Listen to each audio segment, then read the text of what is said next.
It's important to hear these stories, and it's important to acknowledge and recognize that life experiences like these can have a significant impact on a child's emotional stability, mental health, and ability and willingness to successfully assimilate into their new societies.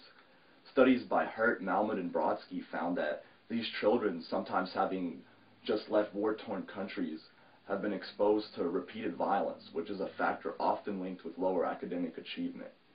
Severe mental health issues resulting from this are sometimes unidentified, either because of language barriers that prevent the students from finding care, or other times the student's culture may have a negative outlook on things classified and deemed as mental health issues, which can lead to the ignorance of treatable conditions and then false labelization of these issues as either a lack of intelligence or disobedience problems. And according to the No Child Left Behind Act, these students should be accounted for and helped. There are programs in place such as the Robert Wood Johnson Foundation that focus on helping this population. The Caring Across Communities initiative granted $4.5 million towards the identification and reduction of emotional and behavioral problems faced by these immigrant and refugee students. This issue is something that is often overlooked, and I myself didn't consider the possibility until I started my research on problems that immigrant students might face. And I actually myself have always had severe anxiety issues, and now that I think of it, it's not unlikely that they weren't rooted in factors related to my immigration. So it's important to acknowledge these issues as a possibility and take the necessary steps to detect. In search for other problems that these students might face, I conducted numerous interviews with children of all types of backgrounds and ethnicities, and I found that even though all of their cultures were much different, they were also equally different from the American culture. And that caused me to recognize another issue that needed to be considered as existent and in need of resolution. Many students fail to learn social and cultural norms of their new societies. ESL classes often teach only language to the immigrant students. These classes could also incorporate teaching them some essential social and cultural norms that will help them assimilate into regular classrooms.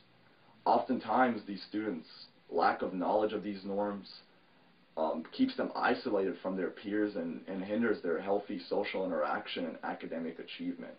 It's not safe to assume that these students will learn from trial and error, because oftentimes students and teachers will shun unacceptable behavior without following it with an explanation of the acceptable behavior. This can create feelings of animosity not accompanied by any kind of learning experience. So it's important to consider that maybe more than just language can be taught to these students. How long have you been overseeing these ESL classes? Just this year. Just this year? Yeah. From your experience, how long have you found that it takes the student before they become prepared enough to be integrated into a regular classroom? Well, just like any classroom, each student is different, you know. There's so many factors that go into their development. I mean, one is intellectual ability, which is the same for students in any class. That's going to make things different between every one of them. Another would be motivation, you know, just simply how far they want to go. By motivation, how far they want to go, you mean their willingness to learn? Their willingness to learn, and at the end, their willingness to integrate in general. Willingness to integrate into a classroom. So some of them are hesitant to go into a regular classroom? Well, yeah, I mean, they're surrounded by their peers in the ESL class all day long, and they understand them perfectly well. They're comfortable around all of them, and most of them know each other prior to going to school there. You know, they live either around the same area or things like that. So for them to jump into a new classroom environment with kids they don't know and don't understand, I mean, I think it'd be scary for anyone, really. Mm-hmm. So what kind of problems do you think they face when they go into this regular classroom? Well, just, you know, social problems. There's, of course, the language barrier, but, I mean, customs, things are totally different from one country to the next, and that's what I've really learned a lot. And do these, I understand that these ESL classes teach, you know, language, but do these ESL classes ever teach any of these cultural norms? You know, as far as how to behave in a classroom, you know, we treat them the same as we would any classroom inside the school. They have to abide by the same rules that everybody does in the school, things like putting your phone up, stuff like that. But as far as, you know, social norms and things that the kids like to do, things like that, I haven't seen anything like it yet, no. So do you think that there's a difference between the way that kids in ESL classes interact and then kids in regular classrooms? Oh, I definitely see a difference. You know, and it's just simply cultural. It's from one country to the next, you know. There's different handshakes, different things, different humor from country to country, and things that, you know, maybe a foreign student finds funny with his foreign friend, the American student won't find funny with their American friend, and it causes a divide naturally between them once they do integrate. Do you think that it's possible to teach some of these social norms to these students in order for them to more effectively, you know, interact with the students in the regular classrooms? Well, there's definitely things that can be taught, you know. A lot of them don't know what American kids like to do for the weekend here in town. A lot of them don't know, you know, what's kind of new in music and things like that, new in pop culture here. Because, I mean, half of a conversation between these teenagers is things like pop culture. And they do seem like superficial things to, you know, teach. But stuff like that, I think, would really help students, you know, as far as getting to relate with the other people at their school. Do you think that there's any other kind of stuff that could be taught that could help them besides, you know, like pop culture and interests? What other kind of problems do you think they face? Well, just social behavior in general.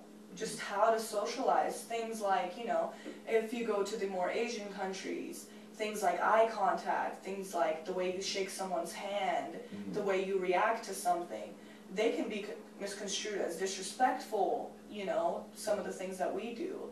So there's definitely things that can be taught, you know, because it's very different. It's very different where these kids come from than where we live. Have you ever seen an ESL teacher? Have you've overseen many different ESL classrooms, or I've just overseen one? a few. You've overseen a few different ones. Have you ever seen a teacher, or you know, just an ESL classroom teaching these social norms or anything like that? Well, you know, when a problem arises or a student needs advice from a teacher, I mean, the teacher, of course, does their best to give that person advice or give them, you know, individual attention if they need it. But as far as, you know, social problems and things, it's kind of left up to when they arise. You know what I mean? No, there's nothing in the curriculum that truly prepares the kids for some things that have been commonly coming up. What do you think of possibly trying to implement, you know, teaching some of these things from the get-go instead of after the problem already arises? Because maybe, do you think that maybe there's some students that even though they don't hold back enough to get sent back to the ESL classroom, but their progress could be better if they were able to interact? Oh, well, definitely. You know, a lot of them, you know, don't want to go back to the ESL, but they're also still uncomfortable in that regular classroom, so they start, you know, wandering off, daydreaming, not paying attention. I mean, we've had plenty of students that make incredible grades in the ESL environment, and it's not a language barrier, it's not a language problem. I mean, we try and prepare them academically, you know, enough for them to go out into these classrooms and feel comfortable as far as the academics go. But I have noticed some students holding back when I have seen their work be phenomenal, you know, in the ESL room, and then they do go out to these other classes, and I can tell that the uncomfortability of just the whole environment does hinder, you know, their grades and the way they focus while they're in the actual classroom. Okay, so I've been searching for problems that immigrant students might face when they come into the United States and start school, and this is one of the problems that you know, kind of seemed obvious, and that, you know, I've heard multiple people tell me about. Do you think that it'd be a good solution to try to implement teaching some social norms and stuff like that to the students before they go, along with, language and all that? I definitely think it would be nothing but beneficial. It'll probably stop a lot of questions from being asked in the first place, And if anything, I don't see it doing anything but making the children more comfortable as they go in. Even if there's some social situations that we couldn't possibly predict, or handle. But as far as norms, things like that, we can't just expect these kids to infer them from the text. There are situations where, Billy in the textbook will react with Bob in the textbook, but we cannot expect these students to read social behavior like that. You know what I mean? So I think it would definitely be beneficial. I'd be on board, I would. Another thing that I would recommend is that these students are informed about and encouraged to join social organizations like churches of their own faith, who are going to have people there who know and exhibit some of the social and cultural norms of the region in which the immigrant has been recently placed, but who will already be accepting of them because of having this common religion. And this will cause them it will be more likely for them to be able to socialize with them and help them in the assimilation process. I would also recommend that these students get involved with school clubs like orchestra, band, athletics, or anywhere else where the students will already share some similar interests or talents with other students. And this should help people to be more accepting of them and help them.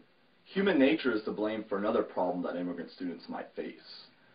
People are not always accepting of people who are much different from the majority, and as I stated earlier, isolation sometimes can occur, and this can prevent immigrant students from learning necessary social interaction skills that can help them to learn and interact with their teachers and other students in order to receive help and learn other points of view on the same matters through conversation.